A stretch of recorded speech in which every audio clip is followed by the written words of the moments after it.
Olá, ele é inventivo, insistente, impulsivo e muito culto e sábio. Natural de São Leopoldo, filho do seu Aguiar e da Dona Lia, foi uma criança arteira e, quem diria, expulsa da escola. Mais tarde descobriu o gosto pela literatura e desde então dedica-se ao ensino. Graduado e mestre em letras, o pai do Eduardo é professor, agente cultural, palestrante e contador de histórias. Hoje teremos uma conversa de peso com Jari Maurício da Rocha. Seja muito bem-vindo, Jari Maurício. Não conhecia esse Maurício aqui. O Maurício é de casa. Né? É só para casa. Quando alguém fala Maurício é porque é alguém da família, sabe, né? Porque o Jari veio depois, porque o Jari era da escola, por causa da chamada, né? E aliás eu morria de vergonha desse nome, né? Porque era diferente. Então tinha pavor. Já teve essa discussão com os pais? Claro. Já tirou a limpo isso? Obviamente. E daí o que aconteceu? Eu acabei ficando de mal com meu pai por causa disso, né? E daí um dia eu descobri a lenda da Índia Jari com Y, que é a lenda do chimarrão, uma lenda linda, né? Conta uma história bacana. Aí eu fiquei comovido, né? Sabe? Mas daí eu fui perguntar pro meu pai e ele me disse que o meu nome veio de um ponteiro direito do Guarani de Cruz Alta que se chamava Jari. É justo, Jari. Sabe? É justo. E daí eu falei, tá, ok, beleza. Né? Mas olha só, tu vê que é a coisa irônica. Eu falei, pô, que coisa, né? Eu tava lendo só o Clarineta do Érico, né?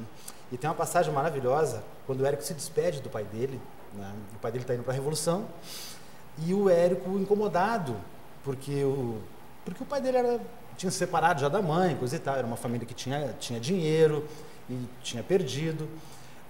O pai estava fora de casa, mas a mãe, que era muito presente, muito forte, isso aparece nos livros do Érico, insistiu que o Érico fosse na estação de trem em Cruz Alta para se despedir do pai. E o pai percebe aquele incômodo, né, do Érico e inventa uma desculpa do seguinte: Érico, eu esqueci minha sacola de linguiças lá em casa, coisa de gaúcho, né, levar linguiça para a Revolução, né? E o Érico foi. Daí o Érico chega em casa e ele conta isso no solo de Clarineta, né? Quando ele entrou na casa onde o pai dele estava morando, que ele nem não conhecia antes, ele viu a pobreza que o pai estava vivendo, né? Ele pega a sacola de linguiça e volta para a estação. Quando ele chega na estação, o trem já tinha saído, né? E daí, só que o trem ele anda assim uns 200 metros até fazer uma curva, ele vai relativamente lento, né? O Érico sai correndo atrás, alcança o trem, entrega a sacola para o pai, eles se olham, os dois, nos olhos, né? E é a última vez que ele vai ver o pai, né? Bom, o que facilitou essa corrida do Érico, porque ele também era ponteiro direito do Guarani de Cruz Alta. Então... Jari, em 2 minutos de conversa, a gente já pode perceber do porquê um contador de histórias. Ah, sim. Não é verdade? Mas sob fortes influências, né? Sabe? Fortes influências de quem? Bom, do meu pai, principalmente, né? O meu pai era semi-analfabeto, né? E embora ele não tivesse um vocabulário vasto, ele usava muito onomatopeia, né? Mas ele tinha uma graça para contar as coisas, assim, que a gente parava e ficava olhando, né? Sabe? Uma coisa assim, impressionante. Ele contando essas histórias, quando ele vinha de trem de Cruz Alta e coisa e tal. Então eu e meus irmãos, assim, a gente parava e ficava ouvindo. Eu acho que era pela empolgação dele, sabe? Então eu acho que um bom contador de história não depende somente... Eu acho que é uma coisa meio inata, né? E eu aprendi isso um pouco com ele e depois aprendi com outras pessoas, né, que me inspiram. Sérgio Gonzaga, por exemplo, que é excelente contador, né, e várias outras. Tem pessoas maravilhosas que tu sempre aprende ou rouba uma coisa, entende? Um jeito, um olhar, uma maneira de fazer uma pausa. E a gente vai é uma espécie de prostituição, assim, sabe? Mas é um roubo que se justifica, tá tudo certo. Mas o grande barato disso é que tu consegue sensibilizar e comover as pessoas. Né? Eu sempre comento, assim, sobre algumas frases, né? Não fume, né? Pô, eu sou fumante. Será que eu não sei todos os males que o cigarro faz? Todo fumante sabe disso. Então, assim, não fume, use camisinha, leia um livro, acabaram ficando frases vazias, certo? Agora, tu não vai convencer ninguém com isso. Use camisinha, sabe? Não fume, etc. Agora, tu consegue sensibilizar de outras formas. E em vez de ler um livro, tu contar uma história para alguém, eu tenho convicção disso, que essa pessoa vai ficar com isso na cabeça e ela vai procurar o livro.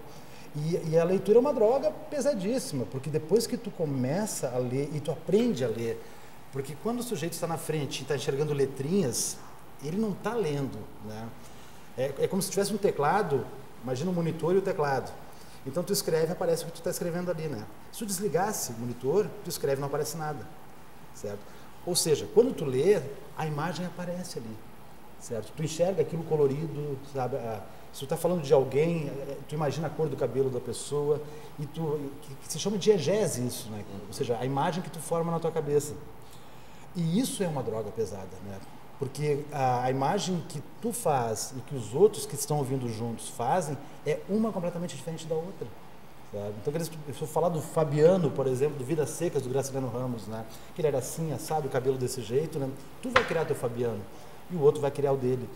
E isso eu acho que é uma coisa fantástica. Riquíssima descrição dos personagens. Né? Isso é uma coisa, sabe, e eu acho que isso não tem cura, né, sabe? Eu acho que depois que o sujeito começa a ler e aprende a ler, eu acho que isso é um ponto, né? Essa é a maior viagem que uma curtição pode causar? Ou é só diferente das outras drogas? Não, eu acho que essa droga é mais pesada. A literatura... Tu te descobriu nela, então? Sem dúvida. Eu acho que é a droga mais perigosa, assim, porque tu acaba descobrindo muitas coisas que talvez tu não estivesse preparado, né? E eu acredito na literatura como uma forma de tu simular certos dramas pessoais, né? E encontrar saídas. Então, quer dizer, quando tu lê um livro, né? Claro que serve também para a imagem e movimento, para o filme também, né? A diferença de um de outro, assim, básica, tu pega, por exemplo, o Nome da Rosa, no Humberto Eco. É um livro de 500 páginas e um filme de 2 horas, certo? Perfeito. Ou seja, tu não lê ele em 2 horas, tu vai levar alguns dias para ler, né? A tua convivência com essa história, ela é mais permanente, ela demora mais, tu assimila mais, tu vivencia aquilo muito mais, né?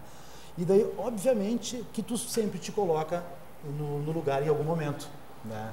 Porque quantas vezes a gente para, ou porque tu está angustiado, está em conflito, o que eu faço? Certo? Porque tu não passou por aquilo ainda, né? E daí o que eu faço? Daí, normalmente tu conversa com um amigo, pede conselho, etc. E a literatura te permite isso, te permite tu antecipar, né? Vivenciar coisas que tu ainda não viveu. E mais, eu tenho 52 anos, né? A literatura me permite eu ter mil e tantos, né? Porque eu posso lá atrás pegar experiências, ver como é que as coisas aconteciam, né? Eu acho curioso que a literatura nasceu relativamente, numa idade relativamente avançada, né? Porque normalmente a gente ouve literatos que desde pequenininho vivem aquele universo, tiveram gosto por ele. E tu descobriu ela aos 20 anos, 22 anos, que foi uma coisa muito engraçada, porque foi... Eu achei curioso. Um amigo bastante jovem ainda, né? Somos amigos há muito pouco tempo, mas desde já com muitas coisas afins, né? Mas curioso que as coisas que a gente vai aprendendo sobre as pessoas só quando a gente vem fazer uma entrevista na TV. Jari, tu foi expulso de 3 escolas. Sim. Numa delas, 2 vezes, quer dizer, eu não conheço ninguém que tenha sido expulso 2 Sim. vezes. Imagina 4 e uma reincidente, né, por cima. E aí tu vai ser exatamente entre os teus irmãos aquele que foi para uma faculdade. E aquele guri que fugia da escola, do banco, de tudo que lembrasse aquela coisa dura, vai ser um literato. Ironias do destino, né? Pura ironia, né? Aliás, outra característica da tua escrita também. Sim, sim. Mas isso a gente fala em seguida. Tá. É ironia do destino. Eu acho que... Eu achava não, eu tinha certeza que a escola era muito chata, né? Porque ela acabava premiando quem seguisse o esquema da escola. O esquema da escola era mais ou menos ser múmia, né? Sabe? Repetir algumas coisas que não faziam o menor sentido e até hoje não fazem, né? O que eu comparo uma sala de aula? Se eu sou um humorista, por exemplo, certo? E eu for para um local e as pessoas pagam para ir lá para me assistir, o meu humor tem que funcionar, as pessoas têm que rir, certo? A escola ela está muito descomprometida com isso. Com o resultado? Não, e com prazer, eu acho, eu vou dar uma palestra agora, mês que vem, sobre o ensino da literatura, sem prazer não rola, né? Eu acho que realmente tu ensinar e fazer com que as pessoas tenham prazer a diferença brutal, né? Na época que eu era estudante, eu via aquela coisa terrível, né? Sabe, era uma repressão. Se tu fosse um pouquinho mais, se tu questionasse alguma coisa que saísse do script, né? Tu era criticado, né? Passava vergonha na frente dos outros, né? E daí, claro, daí eu me revoltava, sabe? Eu não era um bom exemplo, assim. E daí, por isso tu era sempre a ovelha negra? Na escola, não, eu tinha uma turma. Era uma turma? Tinha uma turma pequena. Os assim, bons sabe? se juntam, assim, é isso. Uma vez eu vi uma entrevista muito legal de uns caras que vi na TV. Um era publicitário, o outro era jornalista. E os caras que fazem um trabalho muito legal, sabe? E eles fizeram um programa chamado Nós Fomos Péssimos Alunos, né? Todos eles foram alunos ruins e, no entanto, se tornaram excelentes profissionais na publicidade, no jornalismo, o outro era arquiteto. A escola... Estamos falando de criatividade. Eu acho que a escola não está preparada para isso, né? E até hoje não, sabe? A gente tem uma para dar corda para o aluno? Eu acho, sabe? Porque tu fica naquele controle. Eu entendo o papel do professor, porque eu estou desde 92 na sala de aula, né? Mas tu tem que... Como é que a gente faz para mudar esse quadro, entende? Quer dizer, eu vou querer apresentar soluções aqui, mas o fato é que a escola é chata. A escola é chata, pergunta para as crianças. O que tu acha da escola? É chata, certo? Normalmente, quem não acha a escola chata é o aluno, que ele fica comportadinho na frente, etc e tal, que segue, né? Por alguma razão, ele segue aquele roteiro pré-estabelecido. Mas a verdade, se tu perguntar a opinião deles, se eles preferem estar na sala de aula ou em outro lugar... A turma do fundão é muito mais divertida. Lógico, sabe? Isso veio de casa? Em casa tu já era esse moleque? Ah, sim, exatamente. Em casa também. Sim, eu era o capeta, assim, né?